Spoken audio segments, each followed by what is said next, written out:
সোমবার কোপা আমেরিকায় শ্বাসরুদ্ধকর ফাইনালে কলম্বিয়াকে 1-0 গোলে হারিয়ে টানা দ্বিতীয় ও রেকর্ডতম 16তম কোপা আমেরিকা শিরোপা জিতল আর্জেন্টিনা। শিরোপা জয়ের ফাইনালে ম্যাচে অতিরিক্ত সময়ে 97 মিনিটে মাঠে নেমেই গোল করে উদযাপন আমেজ তৈরি করেন মার্টিনেজ।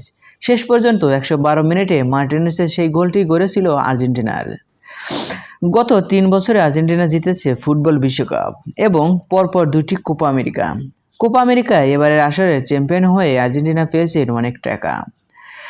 10 দলের এই টুর্নামেন্টের প্রাইজ মানি রাখা হয়েছিল 7 কোটি 20 লাখ মার্কিন ডলার। চ্যাম্পিয়ন আর্জেন্টিনা পেয়েছেন 1 কোটি 60 লাখ মার্কিন ডলার, বাংলাদেশের মুদ্রায় যার পরিমাণ 189 কোটি টাকা। রানার আপ কলম্বিয়া পেয়েছেন 70 লাখ মার্কিন ডলার বা 82 কোটি টাকার থেকে একটু বেশি। সো ভিউয়ার্স, এবারে আপনার কি মতামত? আর হ্যাঁ, খেলাধুলার সকল ভিডিও পেতে চ্যানেলটি সাবস্ক্রাইব করুন। ধন্যবাদ।